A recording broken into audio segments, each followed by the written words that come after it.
That's just a clap, keep time, and get us in for my personal thing for when I'm editing. How are you? Well done. Yes, I'm good, thank you. I'm speaking a bit louder today because I noticed the last episode. I was really very, very quiet, and I was talking like this. So I think that was a both my fault and the audio's fault. But YouTube. We're blaming YouTube, mate. Blaming YouTube. The algorithm straight on to muting Nick. So Nick was like, But in the shorts, they were good. They were all clear. Oh, well, that's good then. You must have done something then. Nothing. You could have claimed, yes, I used my I did. audio. I did. No, actually, do you know what? I noticed they were quiet for me, they were quiet in the actual, in my headphones. I mucked around with it and then it seemed okay. Stuck it on YouTube, listened a couple of days later. I was like, there's nothing I can do now. And then on the shorts. It worked fine. Yeah. Okay. So well, if you hear a third voice in this, it's the background. It's the walkie-talkie from 80 Proof. Cheers, bar. We had music earlier. Music. Oh, and nice. Man, I missed out. And singing. There you go. So you've had the party already. Yeah, that's it. And boring old me just comes and okay, yeah. I'm on the coming down now. Just I've been dancing. I'm like, I'm gonna sleep. Mate, so, how you been? All right. Yeah. Yeah, it's been international break. Yes. And I'll tell you, I'm just busy, but I decided to keep an eye on the game I was talking about last week, which was the Gibraltar versus Liechtenstein. Yes. As I said, Liechtenstein were on a 40-game winless streak, if you want to call it a streak, and they continued that streak. Unfortunately for Gibraltar, it wasn't a win for them. Yeah. It ended up, well, maybe I should say the result at the end, actually. Gibraltar scored an Olympic goal in the first half, basically from a corner, similar to what Junior Stanislas did against Manchester United. Okay. That was in the 7th, 8th minute. Is that what they call it? They call it an Olympic goal, yes. Knew that. Well, at least in Spain, un gol olímpico. Okay. Maybe they call it a Commonwealth goal in the UK, and that was great. And then Liechtenstein equaled early on in the second half, and it was pretty much towards the end of the second half when things got really, really interesting. Similar to the Everton Bournemouth game, where nothing much happened apart from 2 goals. This time it was a one apiece, and we had, by the end of the match, there were 14 yellow cards and 1 red card. Wow. There were penalty decisions that were clear penalties that were not awarded. There were penalty decisions that were no way penalties that were awarded. The referee, Christo Tove from Estonia, I think had a very, very under par game, shall we say it that way. We don't want to really have a go at the referees. Paid off. and I say, did that sounded like I said paid off with that cough. Yeah, no, that's amazing cough. You must be one of a kind. And and then James Scanlon, who plays, he's a youngster for Manchester United, plays for the Gibraltar national team. He scored in the 97th minute. Wow. And everyone thought that was it. Gibraltar was going to win match day 1. But Nicholas Hassler had from Liechtenstein scored from the spot after a very, very controversial penalty. I think it was just a whole load of players being clumsy and falling over each other. But the penalty that led to the red card was a ball was crossed in from outside the box, and a Liechtenstein player put his hand out like that. Ball fell on his hand, on the top of his hand. The referee didn't call it. He said, no, not a penalty. I'm thinking, so when we've had decisions against Dango where the ball comes off his shoulder, yeah, and that's not a goal because of handball, I'm thinking the inconsistency is just baffling. I mean, did the referee do this in the game? He did. Yeah. Oh, he did? Yeah, he did. He went and he still did that and still didn't award the player. So that's when a member of the Gibraltar backstaff team got sent off. Just similar to what happened when when, what was it, Neto was grabbed by the neck, and some Bournemouth bench staff complained, and someone was sent off there. I don't know who. But so that was a very, very entertaining game. If you have the opportunity, watch on optussport if you're in Australia. Gibraltar, Liechtenstein. Watch the whole game. The 3-minute one is, it's quite entertaining. Mate, I might go over that. I didn't realise it was like that. You should I'll go back to that tonight. So it's one of those ones you have to expand the selections, because obviously Gibraltar, Liechtenstein is not the top of the international, the summaries and stuff like this. You've got to go see all, the little blue thing on the Optus thing app, and find it there. But that's definitely worth looking, and you'll be just shaking your head. Oh my gosh, this is unbelievable. So 2-2 in the end. Cool. As we say in Spain, un punto que sabe a poco, which means a point that doesn't. Sabe a poco means doesn't taste of much. So you got this funny. We should do a whole podcast on literal translations. Or do it in Spanish, because I can speak a lot of Spanish. Sure, we. Hola. I'm sure he's a snowman out of Frozen. Olaf. Yeah, that's it. So anyway, that was a surprisingly interesting game. Wow, mate. What did you watch? One of the internationals? I watched two. Oh, two internationals. To beat me, huh? Yeah, only because I had a couple of minutes. No, I actually watched both England games, the Irish and the Finnish game. Oh, Finland. Okay. Yeah, I watched that this morning. Same results for both? Yeah, exactly. 2-0. There's a little bit of controversy. I'll go over the Irish game in a second, but because the Finland game is fresh in my mind, I was watching Harry Kane. Now, I'm under the impression that if you're a decent player, how they go on about you, you're Messi and Ronaldo. You create chances. You come out of nowhere and bang, it's in the back of the net. You take it around 50 people and whatever you want to do with the ball. Yep. I was watching the game. I was going, you're doing nothing. You're just hitting it at the goalkeeper. Your head's down. And then next thing, mate, bang, puts it in the back of the net. And I'm like, oh, that was a good finish from Harry Kane. And then about, what was I can't remember how long, because it was the 58th minute, I think. Did the referee go like this? Yeah, no, he just disallowed it straight away. No. What was the goals? It was later on. So one was 56 and the other was 75th minute. I've got to look that up, right? And even the 56th minute, I looked over it earlier on while I was setting up, and I was like, oh, he still put his head down. At the end of the day, it was a cracking strike, right? I'd have loved to have scored a goal like that, but in my head, I think it was like head down, he hit it, went in the back of the net, great goal. The 75th minute was a lovely place, first touch, back post, right? Towards the back post, in the goal, and I was like, and it was even hard for me to go, well, yeah, it was okay. But I was like, no, it was a brilliant goal. Who scored that one? Harry Kane again. Again? He scored both goals. How many goals he's got now? He's probably got 60 or something now. I think he broke the record a long time ago. Did he? Yeah, I think he's got between 60 and 70. Okay. Yeah, so I remember when Gary Lineker's last appearance, I think was against Sweden in '92. And I think they lost that game and they didn't qualify for the Euros in '92. And I think Gary had played. No, he scored 48 goals, and I think that was it. And I think he was just 48.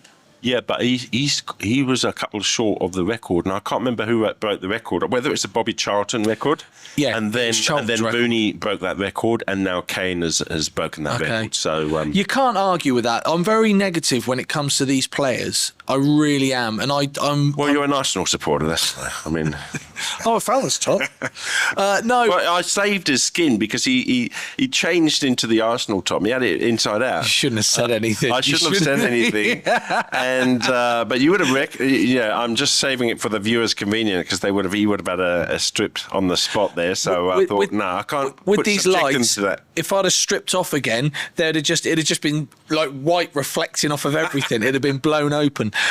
Sorry, I interrupted you there. No, mate, it's okay. It's okay. No, I am so hard on these players. Okay, why? What's your qualification? Mate, I play for Paul Borough. Well, that's it. Enough said. No, I've just watched players of old. I've watched players like Ronaldo and Messi, and I still don't think Ronaldo's as good as what they make out. He's an amazing player, but I don't think he's as good as Messi. You've got the new player. I think the athleticism, right? The players are more athletes these days than they are skilled and talented for the skill. It's all about the endurance, the stats, the athleticism. Very rare you see anyone with cramp. Sorry? Very rare you see anyone with cramp these days. Well, very rare. Yeah, only when they start stretching at the beginning of training, before they start. It's extra time. It's extra time in it. They're like, go down. See, a lot of players that are in the starting 11, they're warming up just before the game, and then they have to be subbed off because of cramp or something like that. Do they? I've never you get seen more instances of that than you do on the actual game. Wow. But you're right, you are correct. But I will say that most people, apart from Ronaldo, have been able to outlast everyone else. Sorry, mate. I got that all totally wrong. Everyone else normally... Ronaldo has seemed to outlast everyone else. 39, I think. 38, 39. I thought he was a bit older than that. I don't think he's in his 40s yet. Isn't he? No. But I've got my theory behind it. I have. But I don't know if that's true. I know what the theory is. Sorry, say that again. I know what the theory is. Yeah. He eats polos. I have a polo, mate. Did you just go to the English shop for that? No, I bought it and I stopped eating sweets in September. So, I thought, oh, mate, I know you like English things. So, yeah. So there you go. That's for you. I'm going to have a couple. Thank you. It's packed full of sugar. That's it. That's why I gave it to you, because you need fattening up. Hey, I try not to eat all that stuff. Right. Hold on. 2 secs. Let's get a... No, I'm going to have to get the camera on me. I'm going to have a couple of polos. Yeah, a couple of polos, yeah. Remember, they were always difficult. And then if you got the tin foil on your fillings... Oh, man. Yeah, they had that sting or what. Yeah. Electric, right. But I mean, that takes me back to childhood. But, put them over your eyes. Oh, okay. No, the two polos on it. Anyway, we're getting a bit distracted here, but we're having fun. That's the main thing. Yeah. Ronaldo. Ronaldo. Yeah. Sorry. Talking about Ronaldo, yes. Yeah. Say a bit. It's like there's only a few people in every sport that seem to outdo everyone. Now you could turn around and say they're great. The athleticism of them is amazing. Yeah. Or. Oh, AWE. Yeah, or. Oh, okay, I thought you meant OR. No, oh, yeah, well, there is OR. Yeah, or. Or there's There's other stuff. Hypothetical, I'm not a doctor, I'm not a professional player, but I just see it's very rare you see people outlast everyone else. Yeah, you would have thought he would have gone in retired by now, but obviously the Saudi sunshine is doing him good, and that league's taken off as well. Obviously, due to the investment it's had in it. I don't have any negative thoughts about any of the Middle Eastern leagues, to be honest. I think for those players that do want to experience that towards the end of their career and go to Al Ain or Al Ittihad. Fair play to them. Yeah, absolutely. I mean, it is a culture shock. So if you've got kids and stuff, maybe that might be a challenge. But there's certainly. I mean, look, with every football experience, you learn something new. You get an appreciation for either what you have or what you don't have, and. Where were we? We were at Carrie Kane. So he scored both goals. I just wanted to crack the polos. I wasn't trying to interrupt you then. I was just like... No, I'm trying to back to Harry Kane. So that was the England-Finland game. Amazing, mate. It was. Okay. The Irish game, I've got to go over my notes here. Okay. I watched that yesterday. This was an interesting one, wasn't it? Yeah, because you brought the subject up about this. Because I know, you lazy bugger. Yep. Well, I wouldn't have known it. To be honest, I wouldn't. It wouldn't have even... Declan Rice... Yes. And Jack Gerrish. Grealish. Grealish. I'm dyslexic as anything. I was surprised you said the athleticism. All right. Because I was expecting some spitting and... I had the polos in my mouth, so it actually helped form the words.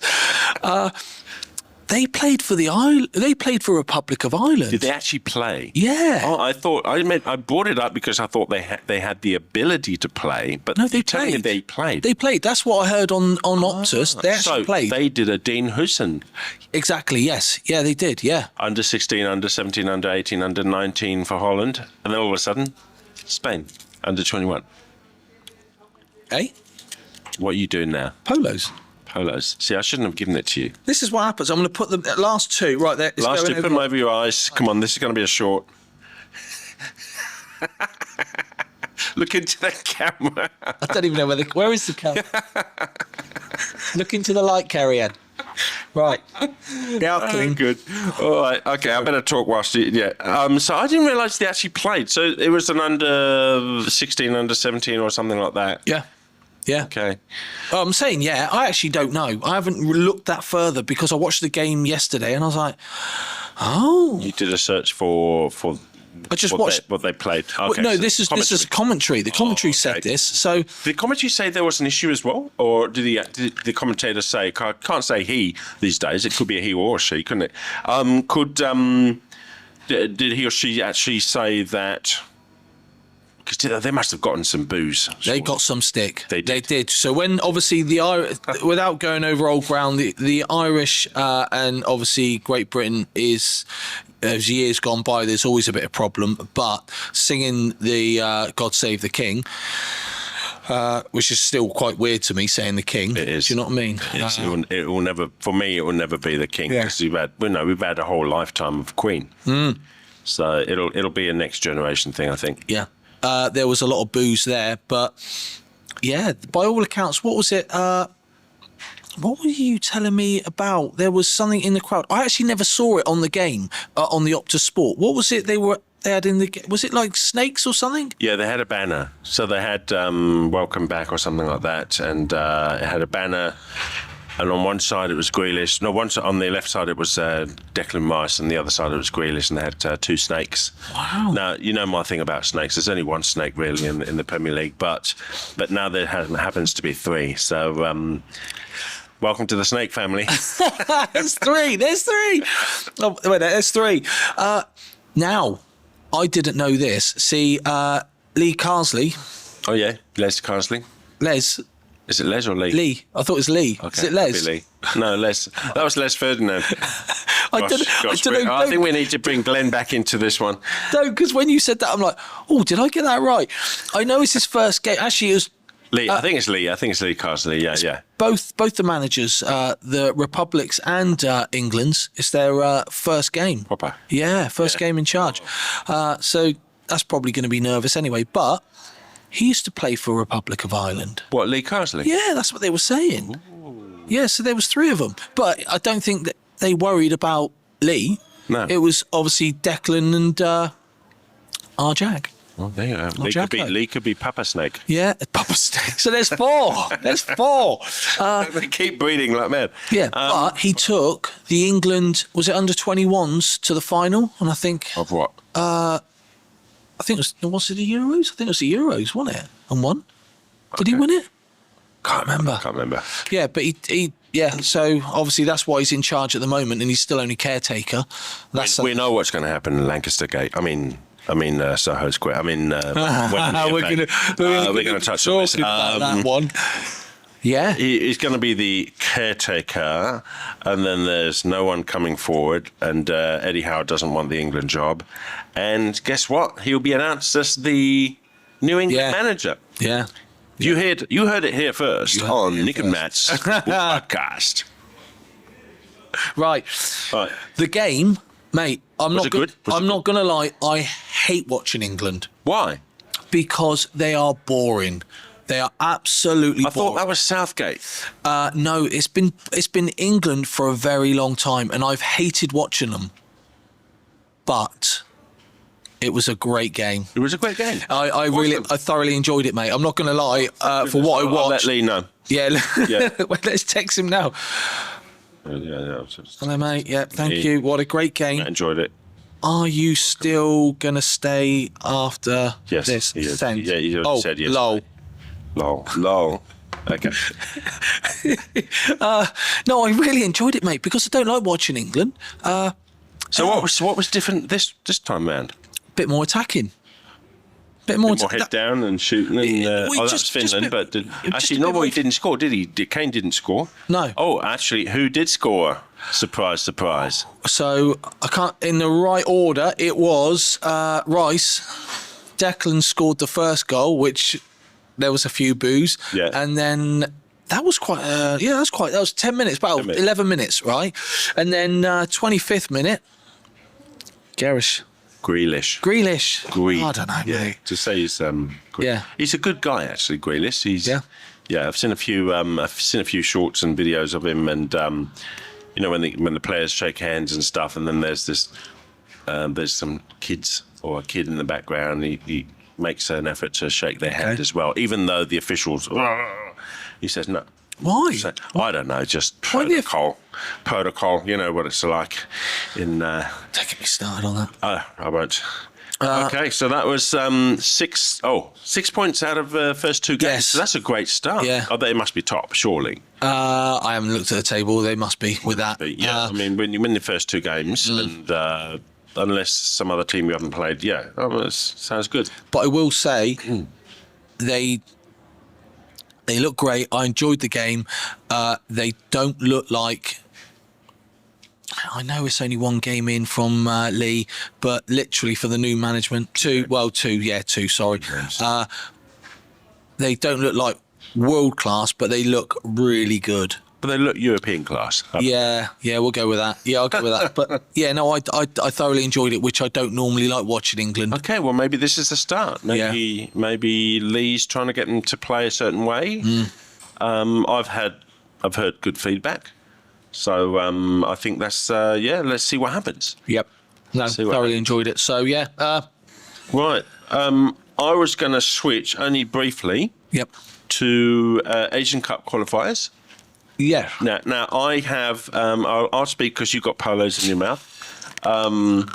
I follow Uzbek football quite closely. Yep. And especially the national team. I love the national team. I follow them since 2015. As you'll notice from one of the flags in the background, Uzbek flag. And they had a great win against North Korea, 1-0 in Tashkent, in the capital city. North Korea. Yeah, still playing. I know your fixation on North Korea. They do last the whole 90 minutes. That's terrible. That's terrible. You should be persecuted. I'll give Kim your number and he can sort you out. Well, what annoys me really is that the fact that their hairstyle is that bad. I think this is the last podcast I'm taking part of. He's going to start criticising teams in the Asian AFC. Listen, so as I said before in maybe the last one or the episode number 8, North Korea normally a hard team to play against, hence the 1-0 result. Okay. At home, so I haven't seen that one. And then they travelled to Kyrgyzstan. They went to the capital Bishkek, and they went behind twice. Kyrgyzstan, I think it was 1-0 and 2-0 up. 1-0 and 2-1 up, and Uzbekistan came from behind to win that game 3-2. Nice. So Uzbekistan, top of the table with 6 points. Good. Followed by Iran, also on 6 points, and then we got. So there seems to be a top and a lower. Each group has 6 teams, and I think this is going also towards the World Cup qualification. Okay. Because that's what they do now. Instead of playing 2 sets of rounds or two, a match for this and a match for that, they combine it with the Asian Cup and the World Cup qualification. So Asian Cup's in 2027 and World Cup qualification is in 2026. Oh, okay. So that they might as well just combine them. I think it's quite clever use of resources. Yeah. As you know, the Asian continent is the widest and most extensive continent, and so a lot of the time with the Asian, it's in Africa's smaller than Asia. Yeah. Wow, I didn't know that. Asia, that's huge. Absolutely. Well, that's huge. So Asia is even bigger. Yeah. And of course, especially now that you've got those extra flying hours to Australia, because Australia, of course, is in the Asian group, AFC, Asian Football Confederation. But unlike Uzbekistan, Australia had absolute horrendous 2 matches. They played Bahrain in the Gold Coast. Yep. And they lost 1-0 to Bahrain. Now, Bahrain is probably the size of the Blue Mountains, to be honest. Seriously, Bahrain is this tiny little island off the coast of Saudi Arabia. I thought I don't know where they are on the map, but I thought do you they were think huge. Qatar is small? Yeah. Bahrain is probably 1/10 the size of Qatar. So it is that small. It is really small. So yes, they lost to Bahrain. Credit to Bahrain, obviously. They could read the match. How Australia were going to play. To be honest, I don't even know how Australia got through to the next round of the World Cup in 2022. Okay. Considering what the women's team is like, they're women's amazing. team is much better. Yeah. But I don't know what it is. I've never been a big fan of Graham Arnold. Okay. So I don't know what's needed there. I think maybe just... Yeah, we're all used to the golden generation in Australia. So when I say golden generation, talking about Aloisi, Harry Kewell, Mark Viduka, you got a few others. Schwarzer. Was Bosnich there? Bosnich wasn't the first choice goalkeeper. He was Mark Schwarzer. You're kidding me? No, Mark Schwarzer. But mind you, Bosnich was earlier. Yeah, I suppose. Yeah. But yeah, it's. I think we're still used to that golden generation. So I don't think we've produced another generation that's that gifted. So I don't know. I mean, we've got the Australian Institute of Sport. We've got How did they come up before though? That's the thing. How did the likes of Kewell and the rest of them come up? A lot of them go to Europe. A lot of them go to Holland. A lot of them start off in Holland, and then they go from there. I think Viduka went to Holland. I think I'm not sure about Kewell, but a lot of them go to Holland, and I think it's just it seems to be an easier stepping stone. And the Eredivisie, which is the Dutch league, it's a lot less hard to transition when you're coming from Australia to Holland than it is from Holland to Australia straight to the Premier League or just an easier league, you mean? Yeah. So it's a sensible stepping stone. Yeah. And then the second game Australia got a point. They played in Indonesia. I'm assuming it was Jakarta, and they drew 0-0 with Indonesia. Now, Indonesia is an up-and-coming power. Okay, yep. They've got the population, they've got the fanaticism, they've got the clubs, they've got... so watch that space. Where Indonesia is... even though they only drew against Australia, I think we'll be seeing a lot more of Indonesia in the next few years. Okay.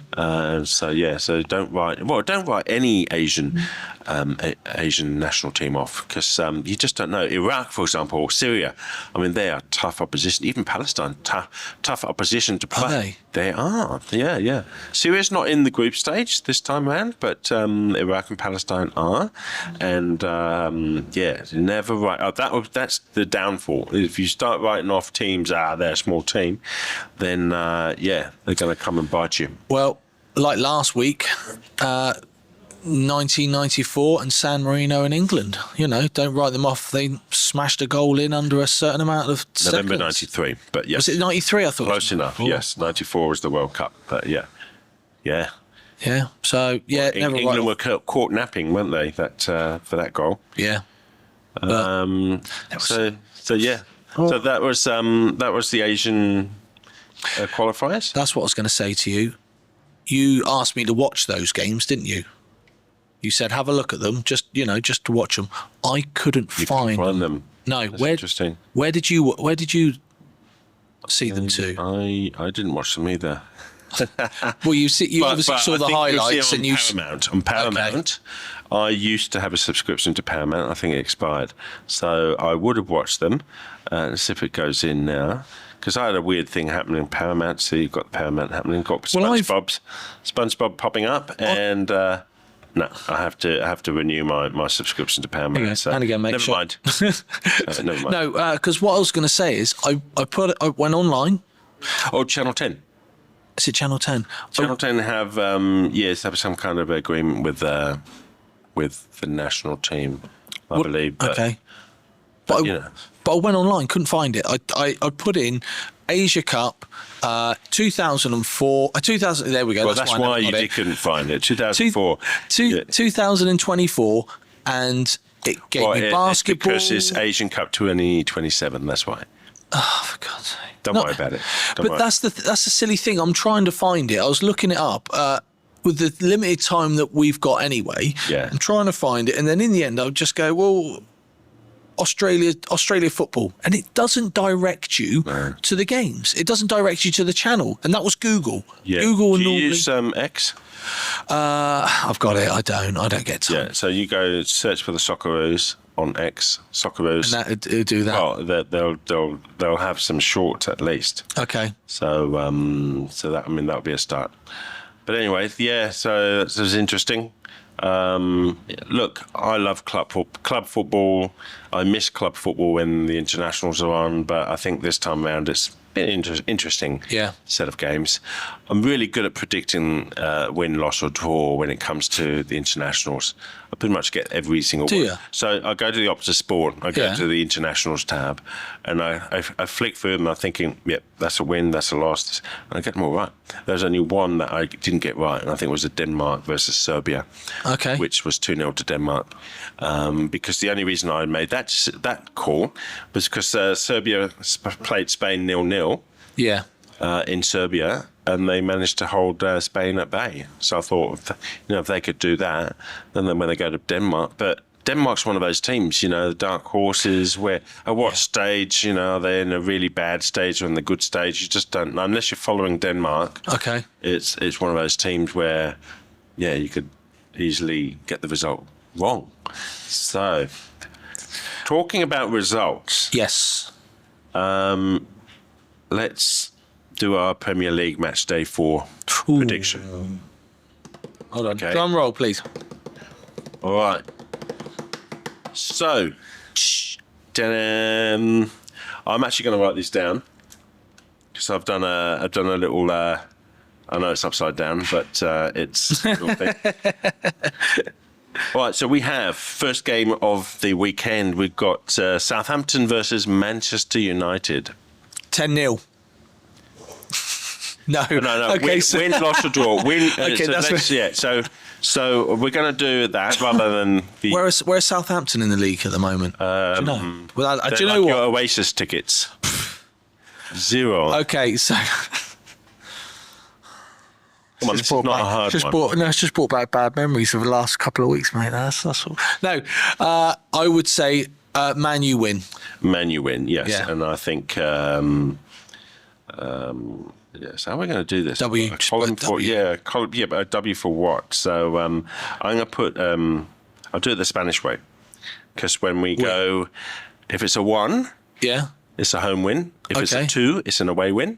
Okay. If it's an X, it's a draw. Okay, all right. So that's in Spain we call this the La Quiniela. La Quiniela is you have 15 fixtures, you go 1, X, 2, whatever. And that way... Sounds like the score draw. It sounds like when you do the football balls. Yeah. Really? Okay, so we're going to do that. So we're going to do a 2 and a 2. All right. Then we have Brighton Hove Albion at home versus Ipswich Town. Oh, mate, that's got to be a Brighton win. Got to be a Brighton win? Yeah. I think so too. So we're going to put 1. Then we've got Crystal Palace versus Leicester. I'm going to go a Leicester win. You are. Yeah, I've got that feeling that I might be wrong. All right. I'm going to go for Crystal Palace. Ooh. Crystal Palace, you're going to go for Leicester win. Yeah. Okay. Yeah. Fulham versus West Ham. Oh, mate. Now, I would normally go West Ham win, but I'm going to go a draw.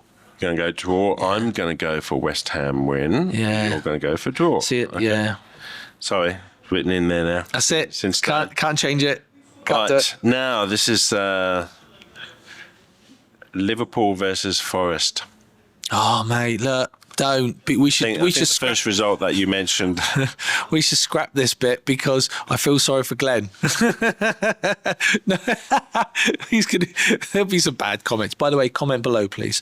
No, oh, mate, it has to be a Liverpool win, unfortunately. Same here, yeah. Yeah. Manchester City, Brentford. Are we moving on? We're moving on, just like last week. Again, we're moving on. It's obvious. It's going to be. I'll be shocked if Brentford win. Yeah, or get anything. Yeah. Aston Villa, Everton. 3-2 for Everton. Mate, I'm going to go draw. I'm going to go draw. You're going to go for draw? Yeah, mate. Yeah, I'm going to go for a draw. Going once, going twice. Yeah, draw, please. Draw. I'm going to say Aston Villa win. Okay. Bournemouth versus Chelsea. We will talk on this match in a minute. Yeah. Okay. This is Paid off. Pardon? Paid off. Paid off. Yeah, no. I think. Okay. I'm gonna go. Oh man. I'm going to go with the draw. I'm putting my X down here already. What are you going with? Mate, I'm gonna go. I reckon it's gonna be a Chelsea win. Yeah, Chelsea win. Yeah, as much not okay. Right, even though I've said that, I've said it, and it's in stone. It's in stone, right? But if Bournemouth, the way how they've been playing, don't wake up until the second half, you can't play like that against Chelsea. No, exactly. No, you can play like that against a few teams, but not. Even though Chelsea are not doing that good, they got one less point than Bournemouth. They've won one. Yeah. They've lost one, and they've drawn one. And the one they've lost is against Man City. Yeah. So, but yeah, you can't play like that against. You can play that maybe against a handful of teams in the Premier League, but not the likes of Chelsea. So. All right, I'm going to skip one here. I'm going to go to Wolverhampton versus Newcastle. Mate, it's got to be the Toon Army. The Toon Army? Yeah, Toon Army win. I'm going to go for a draw, actually. Oh, yeah. All right, okay. I'm going to go for draw. Gary O'Neill versus Eddie Howe. So, draw for me and a Toon Army. Tsunami. Didn't know they were Scottish. Right. All right, so we've got the big one. Okay. Who have we left out? Okay, right. You've left your team, Arsenal, versus Tottenham. I'll be shocked if they lose it. Tottenham versus Arsenal. Yeah. Is that what do they call the new stadium? Is it the new White Hart Lane or the Tottenham Stadium or what? Don't know. I have no idea. Answers in the postcard. What is the Spurs Stadium called? Whether it's the new White Hart Lane or we don't know. NW7 or whatever it's called. I have no idea. Spurs Arsenal. Okay, yeah, it's got to be an Arsenal win, mate. It'll be an Arsenal win. Do you? I reckon a draw for me. Wow. A draw and a 2 for you. So there you go. Yeah. I think Postecoglou. What's his first name? Pass. Arnie? No. Don't know. I know his surname, but anyway, it's a blank. I reckon he'll rally the troops. Okay. But we'll see. I've predicted a lot of draws today. Actually, no, I've only predicted 3 draws. Predicted 5 home wins and 2 away wins. Okay. We'll see what happens. Yeah. Cool. So we're going to talk about the fixture about AFC Bournemouth. Okay. Yep. Now, they're playing Chelsea. Yes. And the goalkeeper that Bournemouth signed before deadline transfer window, or transfer window deadline, whatever you want to call it, was Kepa. Not allowed to play. He can't play. Yeah. So, Travis didn't play in the game against England, did he? I think it was someone else. I noticed in the starting 11 it wasn't him. There was no substitution, I suppose. You didn't see him ending up playing goal. I didn't. I'm not gonna. No, as far as I'm aware, no one got substituted. It was. So hopefully, being on the bench, unless he knocked his head on the bench, he should be fine to play. I can't remember his name now. Mark Travers. No, the other. The other goalkeeper's fine by me. Just call him that. Yeah, I don't expect you. I don't expect you to memorise the names of goalkeepers. I don't. It's terrible, mate. I was looking at the fixtures today. I was looking at the fixtures and I was like, right, I've got to remember his name. And Why? Why would you want to remember the Irish goalkeeper's name if it wasn't Mark Travers? I know it was the Liverpool He's lad. the only one. Oh, it was the Liverpool lad. That's what I do know. Yeah, well, that's good enough. What? Flag? Yeah. Yay! Which one fell? Both in the middle. In the middle. In the middle. Right. I ain't going to fix it, so keep going. Yeah, Mark Travers. So I think it'll be an opportunity for Mark to really make a statement. Yeah. And obviously, if I was Mark Travers, I'd put my best game of my life in and try and keep out the number one goalkeeper. Well, to be honest, the last 3 games, they've done really well to keep out half the goals that have been fired at them. Do you know what I mean? Because the defence in like the first halves haven't been really awake. Do you know what I mean? Yeah, they always seem to have this slow start. Yeah. First half is always slow. What is it? I mean, do the other teams give them some Lucozade or something at the start? Bournemouth should take some Iron Brew or Lucozade or something to fire them up, but then... Yeah. No, I don't know, mate. I don't know. Are they having a late night? I genuinely don't know. I was in the players area for AFC Bournemouth in 2016. The black building at the back of the stadium. Okay. And that's where the players hang out before the game. And upstairs you've got table tennis, dartboard. Okay. And I think they also have a spin the wheel thing, which is basically if I can't remember the exact scenario, if maybe the least performing player they spin the wheel, and depending on whether they got to do something or go and do some extra community work or something like that. Just as this was under Eddie Howe, so it wasn't. I'm not sure if it still remains, but they did say there was a section on the wall says no table tennis or darts before a game. I can understand darts. Because of the focus and stuff, and the table tennis. So they probably want their minds to be completely focused on the game and their fitness and stuff. And I thought that was interesting. I've never heard that. No, well, I didn't take a picture because Steve Fletcher. Sneaky one, just like a...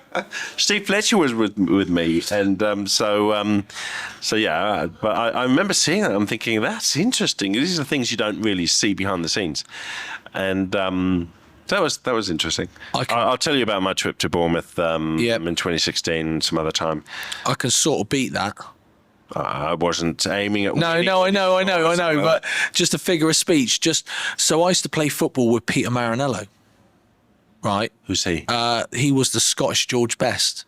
So he came down from, I can't remember if it was Hibs. Where'd he come down from? Obviously Scotland, right? Hibs, yeah. And again, I wasn't. No, I'm not doing it again. We don't do things twice here. No. We played football with him, and he actually said, he goes, what used to happen at the start of the game, this is like 70s, was they'd have a tray of whiskey or vodka. Right? Honestly, right? Dutch courage, lads, get it down you. Bang, get out. Wow. Yeah. Wow. So how's that for concentration before a game? I'll be like, that knock you out and then go, right, get in there. Yeah. Talking about a tray. Yes. And because we've been talking about internationals, I'm going to tell you a controversial story of what happened at half-time between Spain and Malta in 1983. Yeah. It was the qualification, I think it was the final qualification game. And Holland, the Netherlands were ahead on goal difference. Okay. And Spain needed to win by a clear margin of 11 goals. And at half-time, Spain were winning 3-1 against Malta. So there was, to go and score another, 3 plus 9, I guess. An extra 9 goals was an absolute mammoth task, right? Yeah. So this is allegedly, but they had some lemon drinks, and they went to the Malta change rooms. Got drinks for the boys, lemon. And the accusation is there was something in those drinks that sort of drugged the Maltese players, and Spain went on to score another 9 goals, win 12-1, and qualify for Euro '84, which was held in France. Wow! And that story surfaced, I think, a few years ago, but. There was kids like me jumping up and down, celebrating each goal. They were just coming thick and fast in the second half, and then this story emerges years later. And so your whiskey. I'm not trying to outdo you, but I mean this is like, damn it! This is so it's just some interesting stories where people found out someone said something and then they thought, really, what? Right. Or was it an excuse that because they folded, they went, it must have been something? Malta look, back in those days, Malta were easy beats, but they weren't that easy beats. Yeah. I mean, we remember the days when England scored 8-0 against Turkey and those kind of score lines, but 12-1 for European, and especially they were doing okay at the end of the first half, I think Malta scored from a penalty spot. I mean, this is going back into 1983. Yeah, but we've seen teams fold, and it's been 9-0. Well, last couple of weeks ago, Yeah. Everton. Yeah, 3-2, yeah. Oh, that's what I was going to say. I know we've sort of touching on that. I was going to say this just now about when we're on about Bournemouth, and I know we've moved on, but it's fresh in my mind. The fact is, I think Everton, or the last couple of games, immediately looking at the Everton game, is that they came running at Bournemouth. They applied so much pressure, first of all, and then they folded. Well, and they folded because they were worn out. Yeah, probably. And Dyche didn't make the proper changes. Yeah, exactly. Yeah, because he left it quite late. So maybe that's one of the things that everyone so far has come running at Bournemouth. I never saw the West Ham game where they lost 1-0, but look, I guess you want to keep hold of the ball. You want the ball to do the work. You want the players to run to you and tire them out. Yeah, that's a strategy. That's one of the strategies, But it obviously didn't work very well at all. Not at all. So, all right. So I'm wearing my my Hibs top. Okay. And this time last week, when we were recording on a Saturday, there was an announcement from Ian Gordon, who's the majority shareholder of Hibernian. He's from the States, and his father passed away last year due to cancer. His father was the one that actually bought the shares or whatever, the ownership of Hibernian FC. And so Ian Gordon spoke to the Scotsman, which is the flag falling even more. It's bugging me. Keep talking, mate. No, just mind over matter. Mind over matter. Just look this way. Look that way. I was just gonna part in a minute. That's fine. It'll be a short, that's for sure. Okay. Sorry, mate. Hibs, I'm really sorry. You will be. Same as a Scottish lad at your place. See, Jimmy. So it's pretty much the Scotsman was one of the main newspapers in Scotland, funny enough, and it was a lengthy interview, and he wasn't defensive at all. He said, yes, there've been mistakes made. We've bought too many players on long-term contracts that haven't been performing, lots of injuries, and there's lots of things that have been happening, which I think I've been saying over the last few episodes. And bear with us. He says, basically, we're going to get this right. Okay. We lost £3.9 million last financial year. And now I don't know what the implications are in the Scottish Premier League. But anyway, that's another matter. It's just, but it was really informative, really. Very level-headed, and I think a lot of the fans, obviously there will be some that are never happy, but a lot of the fans were complaining there was no transparency in the board, and we don't know what's happening, no one's speaking, and stuff like that. So for him to come to Scotland and give that interview and be at the club. There's lots of areas of the club that are running quite well. The women's team is performing reasonably well, even though they lost 4-0 to Hearts last weekend. But other than that, the women's team is doing quite well. Good. The hospitality and the commercial side of there are areas of the Hibs, Hibernian, that are running quite well. It's just obviously the fan judges the club based on what's happening on the pitch and the results. Yeah. So they're not exactly at the bottom of the Scottish Premier League, but they've only got a couple of points. The two draws and the rest have been defeats. So they've signed 11 players. They've released 17. So they're just trying to release some of the wage bill. It's a gradual process. You can't do it overnight. Yeah. There's been 80% turnover thing, which is an extremely high number for any company, let alone a football club. And so look, I read. It's an extensive interview. I read most of it. And I thought, you know what? Yeah. He was asked whether he wanted to sell the rest of his shares to Bill Foley and stuff like that. There was the matter, of course, of the Bill Foley comments in July. He's got no intention of selling. He's here for the long run. The Bill Foley comments caught them off guard. Oh. Yeah. So, I don't know. What their vision is that they went international too soon and too young, and their vision is to return to the roots of Scottish football and really get the knowledge in. So Malky Mackay, the director of football, big knowledge of Scottish football. David Gray, club legend, knows the club inside out, like I mentioned before. Yeah. And I think what they need is time, and time hasn't been given to the previous managers, and there's been too many managers that have left and sacked, and even Nick Montgomery. Downfall of any club, right? 1 in, 1 out.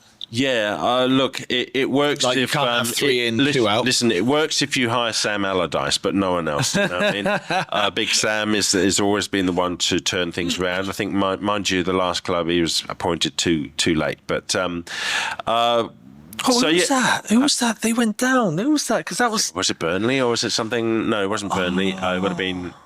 Yeah, don't worry, we'll find out. Answers on a postcard. Comment below. Comment please. below. Comment. So it look, I read that and it made me feel confident. Made me feel, look, you know what? I feel that things will be turned around. Obviously not next weekend or the weekend after, but eventually we'll turn things around. So it's interesting reading that, and then also reading the Sky Sports. Listening to the Sky Sports interview that they did of Ian Gordon. Yeah, and that actually seemed like an interrogation.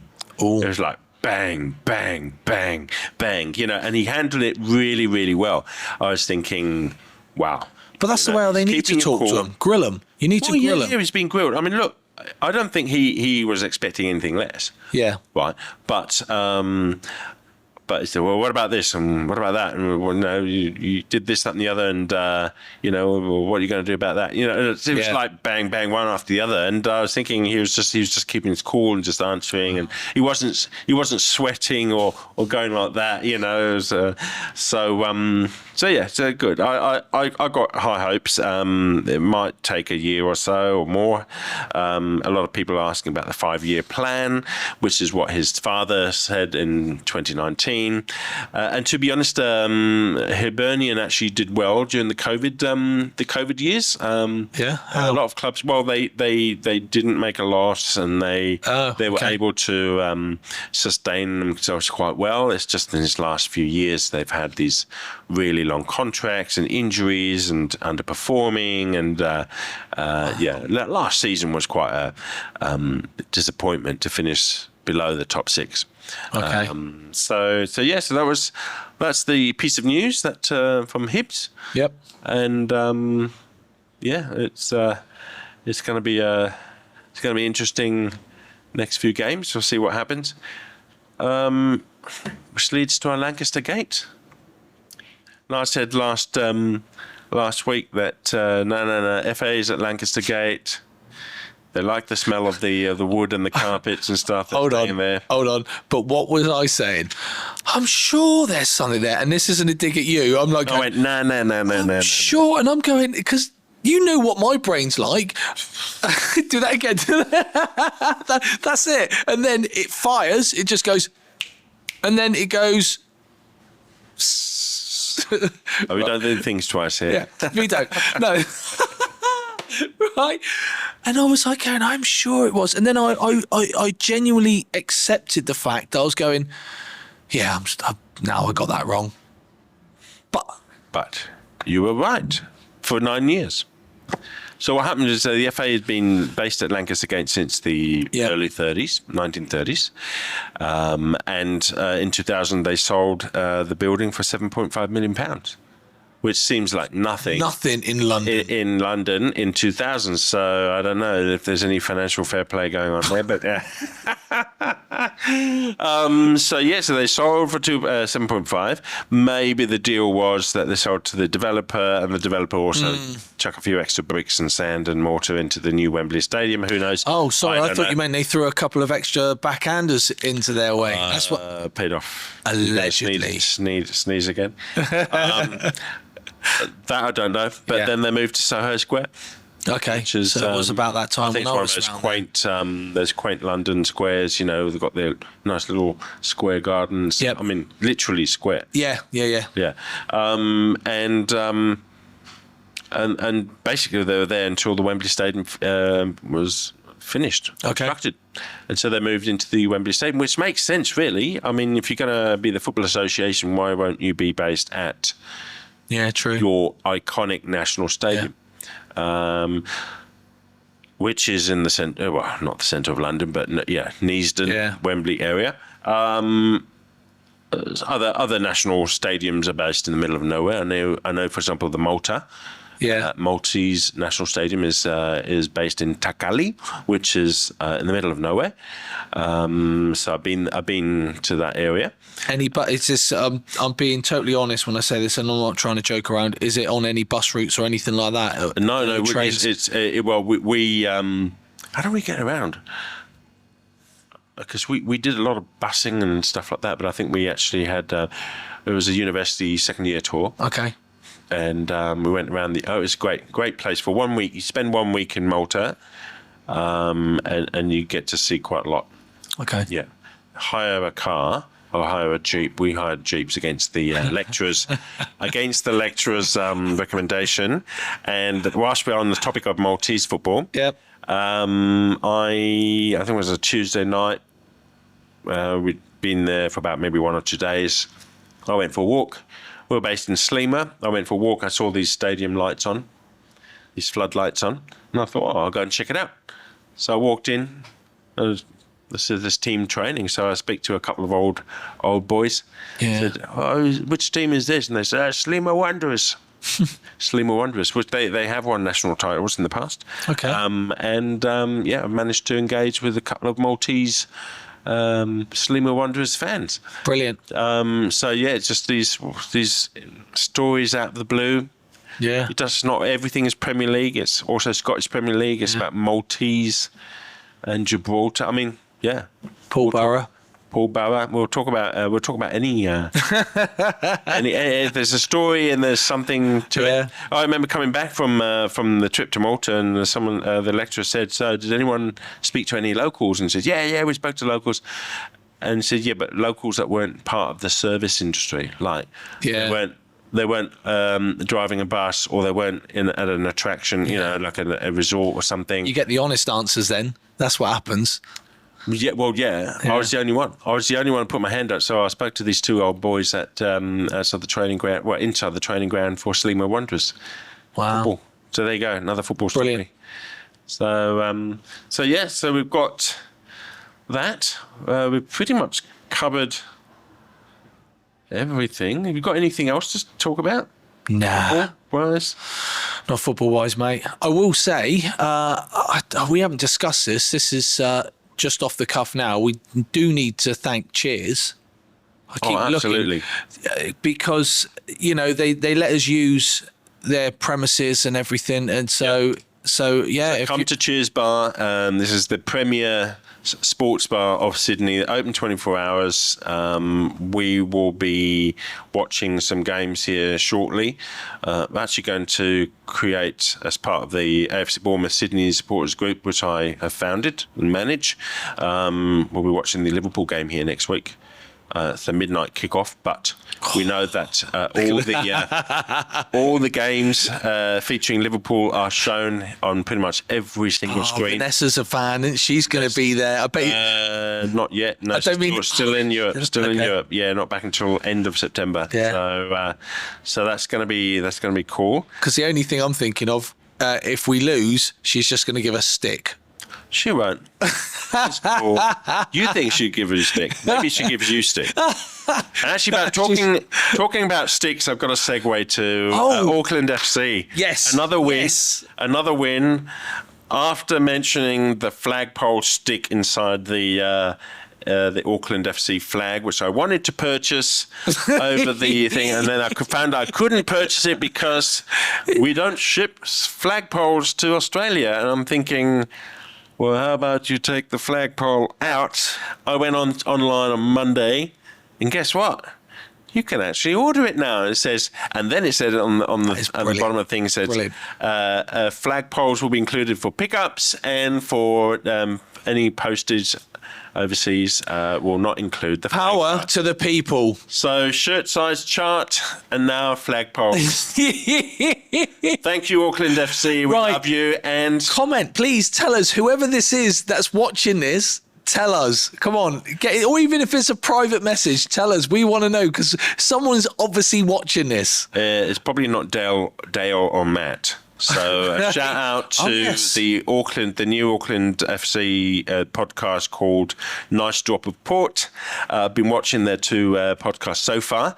It's been really enjoyable, actually. They've Dale and Matt have a great. They're two British guys who've come over to New Zealand for about 15, 20 years now. Okay. And you're not going to like this. Dale's a Spurs fan, but hey, someone's got to be.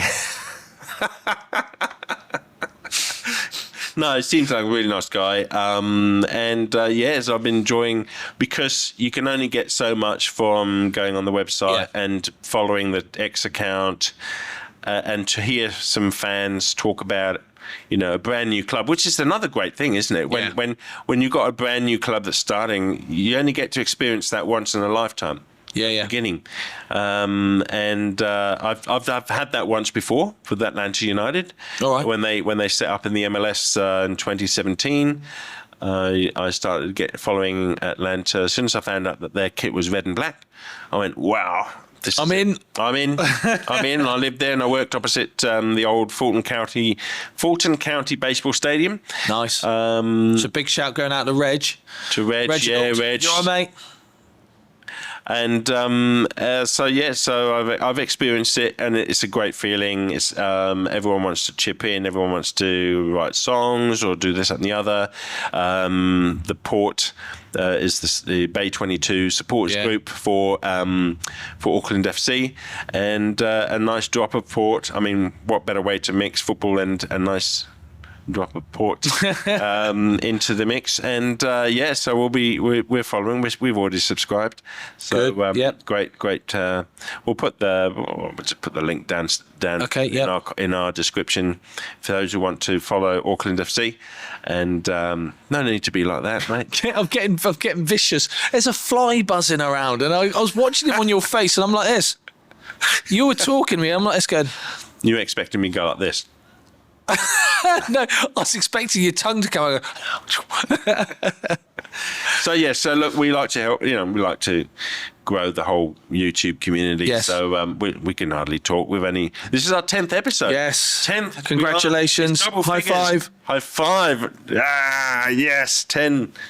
10, wow. It's good. Yeah, I mean, I think it's a great thing. I think, we started off at the Occidental.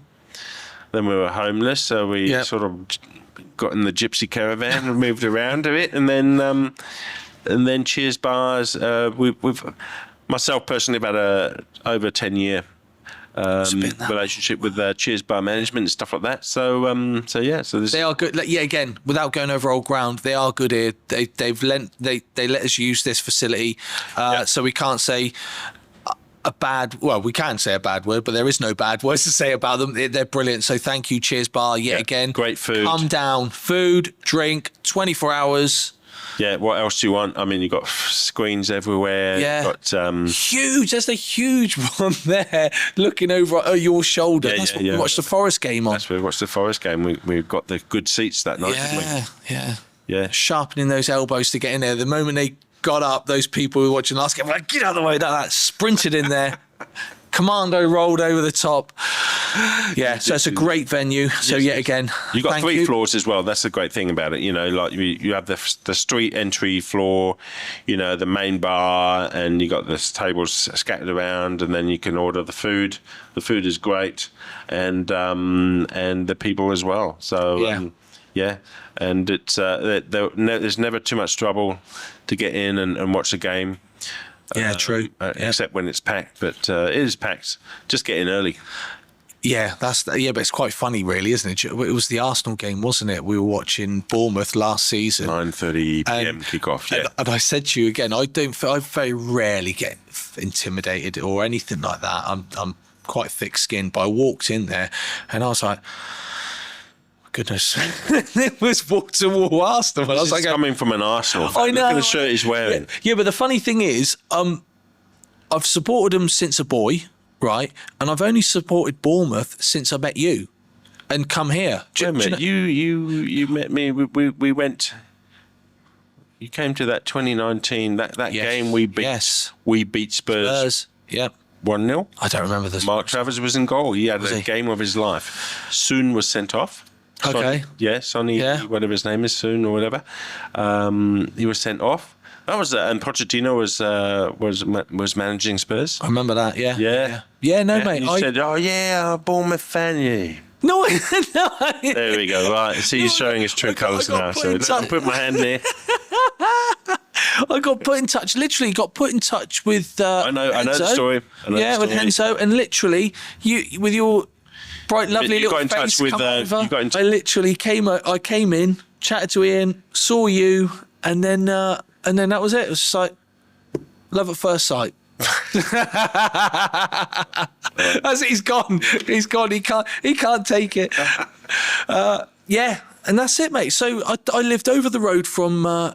You were in Manwood, weren't you? Richmond Park Road.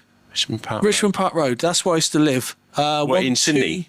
No. In the UK, in Bournemouth. Oh. So I still live. That's a long time. That was a long way to go for a football match. Yeah, I know. Yeah.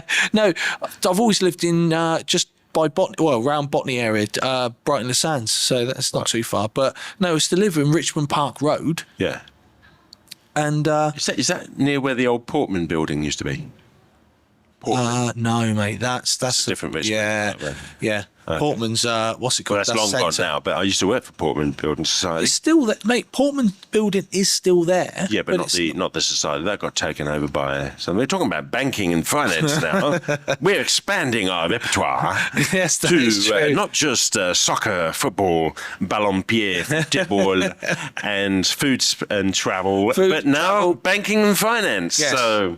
So anyone need any banking or finance tips? Don't speak to us, because they always say, "Do not. This is not advice." Blah blah blah. Just buy it. Just buy it. Just go for it. No. Richmond Park Road. You could hear them shouting and screaming from where I was. What? Was that the methadone clinic? Was it? Methadone clinic. That was over the road from there. So you could hear the crowds chanting. The crowd? Yeah. Paul Borough crowd? Or? Paul Borough, no, that was a little bit further away, was. The Dean Court faithful. Oh, Dean Court. Okay. Yeah. Yes. So, that's it, mate. That's my claim to fame. Claim to fame. Wow. Awesome. Yep. Okay. I'm glad we didn't forget to mention the Auckland thing because we're talking about sticks and stuff. And thank you, Vanessa, and thank you. And then I thought sticks equals flagpole, and then that was it. I still can't get over that, mate. That they sell it with a flagpole. I don't understand that. Sorry. Well, you know what? You want to use the flag as soon as you get into the shop. I understand. You buy the shop with the flagpole, but yeah, it was. You put your address in, and then the thing came up red. We can't ship this. I think it's ship this to you. Different mentality. I don't sit. I don't think so. Just me. This is me, mate. I think it's to do with the website, and so you've got all these permissions and things. If you click this, and then this should enable that field and all that sort of stuff. So I think it was just a case of someone watching us and go, I forgot to do that. Yeah. The boss is going to have a go at me on Monday. So I better do that. So get in before the boss gets in. Bang, change the thing. You can buy your flag now. No, by the way, I haven't bought it yet because postage to Australia is $33. Who's coming over? Yeah, who's coming over? Who's coming over to watch the Unite round game? Yeah. Well, if you're coming over, right, comment below, right, because we want to buy a flag, and if anyone can help us out, actually saying that, we'll give you the cash. We'll give you the cash. Have a chat to the New Zealand embassy. No. To the two lads. I forgot. For doing the podcast, have a chat with them. See if they're coming over. They're not coming over for that. There's a big push. There's a big push coming over for the Sydney FC game. Sydney FC versus Auckland, but that's next year. All right. So I can't wait to that next year. I'd like to have the Auckland flag here. You know what I mean? Yeah. Like that. I was going to say, I rang MacArthur Football Club during the week. Yes. This should be a segment to say, who did Nick ring with this week? The reason why I rang MacArthur Football Club because I was checking the schedule for Auckland FC, and I noticed the first game in Sydney is against MacArthur. Yes. But all the other games that MacArthur play is at their stadium in Campbelltown. Oh. So then I thought, well, why are they playing at the Allianz Stadium on this particular date? So I thought, I'll give MacArthur a call. So very nice lady answered the phone. Great professional, very friendly as well. And I said, look, I just gave her a quick. So look, I've been checking the schedule, and why are you guys playing at the Allianz in the 24th of November? Oh, that's the Unite round. Now, I've been to the Unite round last year. Watched Adelaide play, I think it was Sydney FC. Yeah. This is a weekend of games where everyone comes to Sydney and they play 2 or 3 games per day. So you can get a ticket to the Unite round, and that ticket will not only cover, say, for example, Central Coast Mariners versus Perth Glory, but it'll also give you another ticket for the following game, Wellington Phoenix versus Paul Bala. Okay. So it's designed to get the fans together and watch a few games rather than the one-off game, and I think it worked. I think that's brilliant. I think it's brilliant. That's excellent. So I think it made sense then when as soon as she said, it's the Unite round. Of course. Okay. So there are going to be some Kiwis here watching the game. Just get in touch with us if you are coming from Auckland. Just get us a flag and we'll give you some money, and we're more than happy to do that. Or if you're actually coming from Auckland to Sydney anytime soon. Yeah, give us a shout. For something else, if you can, just give us a shout. We got some links to our socials and in the description. So just contact us the best way that you feel. So I thought that was good. And we're off to the Sydney Derby. Yes, we are. October 17th, is it? Or October? No, you just put me on the spot. Then I'm like, it's the third weekend in October, I think it is. So we're going to watch Sydney FC. No, Western Sydney Wanderers versus Sydney FC. So that's going to be an interesting start to the ALeague season. So I'm looking forward to that. That's going to be at the CommBank Stadium in Parramatta. That's a beautiful stadium. I say it actually looks like a Lego stadium because you go in there and it's just perfect. It's like it's a great stadium. Have you been to the CommBank Stadium before? Mate. No. What's the area? Where's it from? Parramatta. Parramatta, no, mate. No, you'll like it. Yeah, okay. You'll like it. And outside they got the Reginald calls the tailgate. Okay, yes. They got mainly the ones in Australia mainly designed for kids and stuff like that. Okay. But they've got soccer darts, where you kick a felt football, a big giant dartboard. Okay, And it sticks to the thing. So that's a fun activity. So I preferred the Takeshi Castles version. right, okay. Did you ever watch that? No. Quickly. Takeshi's Castle, one of the things was... That's it. That was not much to the story. No. If you can't remember, just move on. Look behind you. Yeah, I don't care. I don't care. Takeshi's Castle, they used to be in a Velcro suit and jump up onto onto the board. Now I know what it is. Yeah. Yeah. I've seen that. That's funny, isn't it? Yeah, hilarious. Right, So yeah, matey. that's something to look forward to. So and what better way to kick off the ALeague season than a Sydney derby? So that'll be fun. Cool. That'll be fun. Can't wait. All right, that's our 10th episode done and dusted. Brilliant. Yep, amazing. I've enjoyed it. It's been good. Your flags have managed to stay up. Yep. It's obviously something I did. My poor flags have collapsed, but They haven't pulled the paint off. That's good. Shh, don't say anything. Thank you to Cheers Bar for again, thank you, Cheers Bar. On a serious note, thank you very much. Thank you. And see you next week. Yep, take care, mate. Next week. See you later.